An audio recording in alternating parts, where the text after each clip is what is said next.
Salut les amis, c'est parti, nouvelle vidéo, encore une fois céramique de chez FX Protect. Comme tu as pu le voir, on va parler de la nouvelle céramique jante de chez FX Protect, donc la Will G, donc sur base graphène, la B2, ok.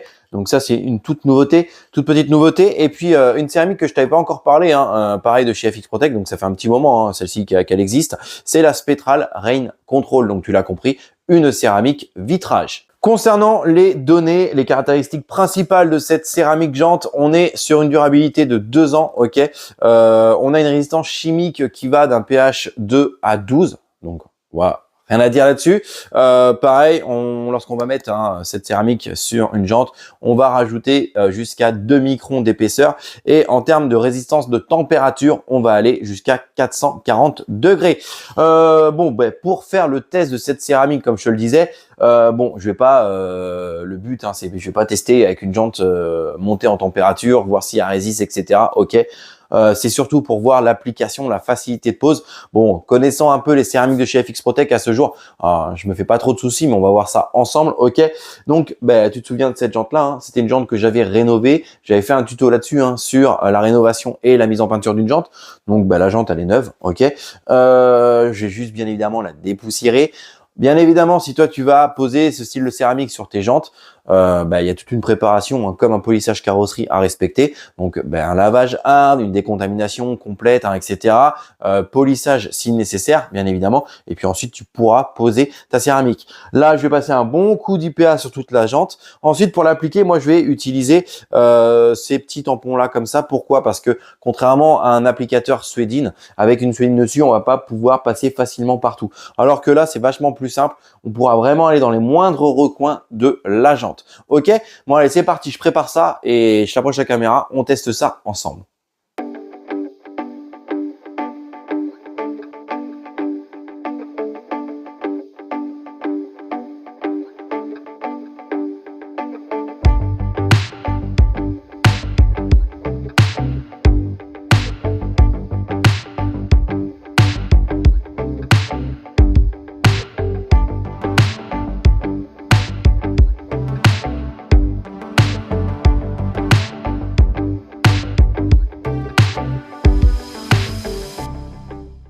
Bon, c'est parti, la jante est bien dégraissée, ok. Qu'est-ce que je dois te dire également? Alors, sur la recommandation de chez FX Protect, c'est on vient poser la protection sur la jante et entre 30 et 60 secondes, d'accord, on vient procéder à l'essuyage, ok.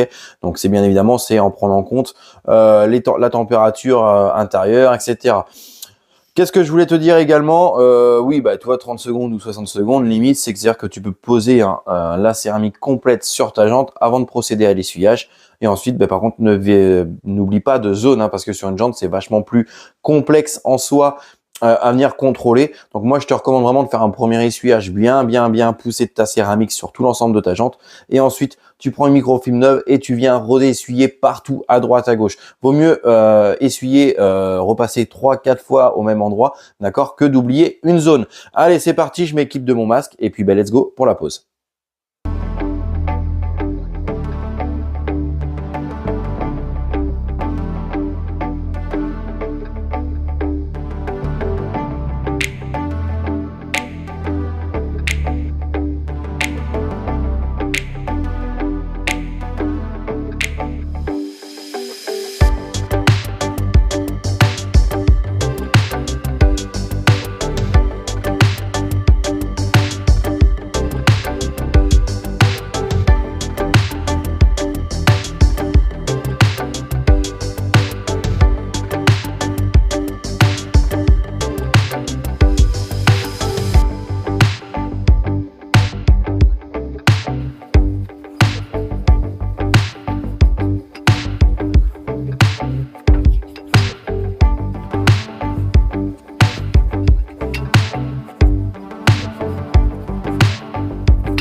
Bon les amis, ça y est, essuyage de la céramique. Alors, c'est la première fois que, pour être honnête, que je pose une céramique sur des jantes, enfin une céramique dédiée en tout cas aux jantes. Qu'est-ce que je peux te dire? Tu verras, c'est très bizarre à l'essuyage. Je pense que c'est le fait que c'est une céramique qui doit être extrêmement dure pour résister à la chaleur. L'essuyage, ouais, la microfibre, elle l'accroche un petit peu, hein, contrairement à une céramique de chez FX qui va se poser sur les vitrages ou sur la carrosserie. Alors ça, je pense que c'est peut-être fait exprès, parce que là, on va chercher une grosse résistance à la chaleur. Mais bon, ça se fait très bien. Tu prends ta microfibre, tu viens bien essuyer partout à droite à gauche. Même si ça accroche, je te dis, ça reste vraiment minime. Ça se fait très très bien l'essuyage là-dessus. Maintenant, écoute, on va attendre, comme toute céramique. Bon, de toute façon, c'est 24 heures avant l'exposition, d'accord, à l'eau, aux éléments extérieurs, et 7 jours de séchage complet. Donc, ce que je te propose, c'est qu'en attendant, on se retrouve pour la céramique vitrage. Bon les amis, c'est parti. On se retrouve sur le pare-brise. Il a été entièrement poli, dégraissé à l'IPA. Ce qu'on va faire, comme tu as pu le voir, 50-50. On va poser d'un côté donc la protection que je mets d'habitude en spray, donc de ce côté-là. Et de l'autre côté, on va poser donc du coup la Spectral Rain Control. Ok, allez, c'est parti, on attaque.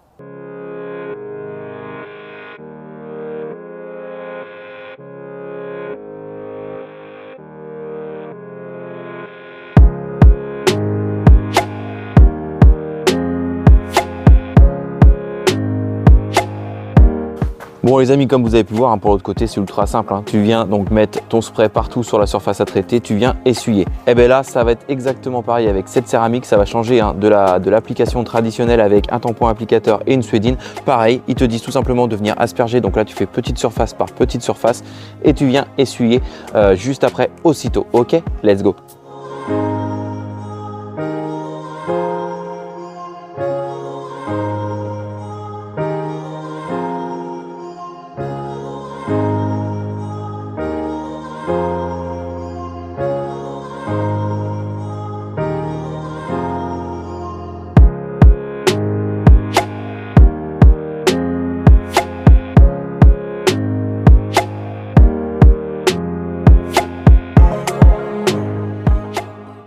Bon les amis, ça y est, l'application des deux produits est faite. Ok, donc ici on aura normalement en théorie un beau 50-50. On va voir si la céramique vitrage va avoir un effet déperlant beaucoup plus poussé que le spray, sachant que celui-là j'en suis déjà super content.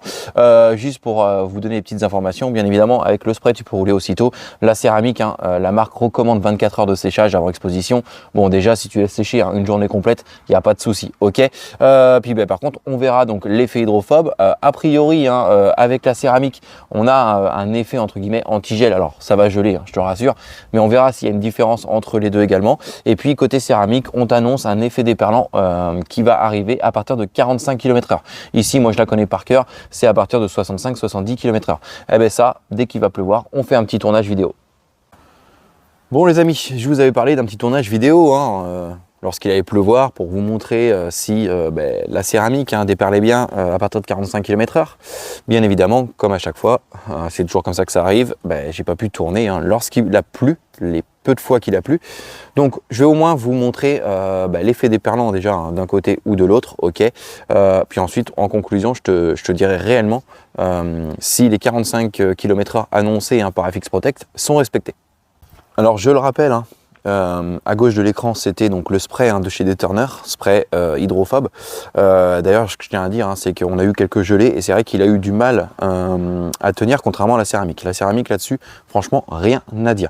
Alors ça gèle quand même, quoi qu'il arrive, mais voilà, au moins elle résiste déjà au gel. Le spray hydrophobe de chez Deturner a souffert un petit peu. Voilà. Bon, en tout cas, regardez déjà, hop, ce que ça donne.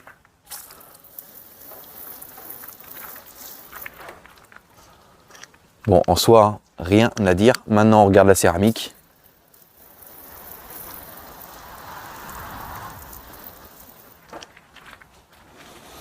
Alors en vidéo, tu vas dire c'est identique. Oui, alors l'effet hydrophobe, là par exemple sur la vidéo, même moi, je te le dis clairement, on est exactement sur le même style d'effet hydrophobe d'un côté ou de l'autre, donc les deux fonctionnent très bien. Mais l'avantage de la céramique, c'est que bien évidemment j'ai pu constater qu'à partir de 45 km/h, effectivement du côté céramique, ça commençait à déperler. Alors bien évidemment hein, sur du brouillard, truc comme ça marche pas. Il faut quand même que les gouttes soient un minimum épaisses, il faut qu'il pleuve un minimum pour que ça déperle quand même à partir de 45 km/h.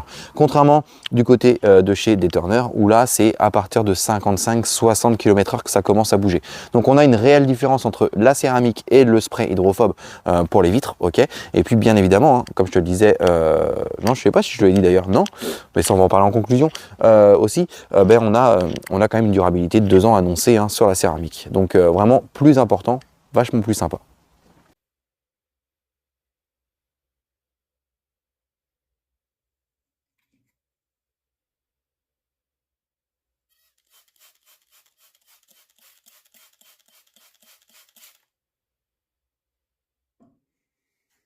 Bon les amis, conclusion sur le test encore de ces deux céramiques de chez FX Protect. Eh bien encore une fois, hein, et c'est pas les premières que je teste de la gamme, j'en suis entièrement satisfait. Les céramiques de la gamme FX Protect sont vraiment abouties, très simple d'utilisation et le résultat est juste dingue à chaque fois. Alors pour revenir un peu à la céramique jante, hein, alors bien évidemment pour mettre en pratique hein, et faire un test sur la résistance de la chaleur, c'est compliqué à mon niveau, bien évidemment, ok. Donc ça voilà, on va faire confiance à FX Protect. En tout cas, tout ce que moi j'ai testé de chez FX Protect, à chaque fois, je n'ai jamais été déçu. Par contre, je t'ai mis un petit extrait hein, de l'effet hydrophobe, donc tu as vu, hein, ça déperle très fort, comme toutes les céramiques de chez FX. Donc bien évidemment, ça va te faciliter ton entretien de tes jantes, hein, ton nettoyage des jantes. Je suis quasiment sûr que tu vas mettre un petit shampoing, enfin un petit nettoyant jante soft, un coup de Karcher, limite un petit coup de pinceau vraiment pour aller dans les moindres recoins et ta jante elle est nickel sans forcer. Ensuite concernant donc la céramique glace, bon alors céramique glace, franchement, faites-moi confiance les amis, je peux vous garantir que j'ai pas pu tourner hein. Quand il pleuvait, il a plu 2 fois, j'ai attendu quasiment 3 semaines, 1 mois avant de faire cette conclusion, et à chaque fois qu'il s'est mis à pleuvoir, alors bizarrement on n'en a pas eu beaucoup de pluie, je pouvais pas filmer, voilà, donc clairement, mais j'ai vraiment pu constater une différence entre le spray de chez Daytona, hein, sur lequel, je te le rappelle, hein, j'en suis entièrement satisfait, parce que c'est vrai, hein, tu mets un coup tous les, un coup de spray hein, par mois sur ton pare-brise, t'es reparti pour 1 mois, donc j'en étais vraiment satisfait. Ça déperlait déjà très bien, hein, 55-60 km/h, ok. Oui, je peux te garantir qu'à partir de 45, tu vois les gouttes commencer à bouger sur ton pare-brise. En plus, l'avantage, c'est que le rapport qualité-prix, il est excellent et on a une durabilité donnée hein, par FX Protect de 2 ans. Alors même, franchement, si ça dure que 1 an, ça vaut grave le coup. Bon les amis, en tout cas, si vous désirez découvrir les produits, hein, que ce soit les produits de nettoyage, etc. ou les céramiques de chez FX Protect, je te mets dans la description le lien de mon partenaire, la boutique JPL VAD. Bien évidemment, vous me connaissez, petit code promo comme d'hab. En tout cas, si tu as aimé cette vidéo, n'hésite pas à liker. Si tu as une question, c'est en commentaire. N'hésite pas à t'abonner et nous on se dit à très bientôt pour une nouvelle vidéo. Salut!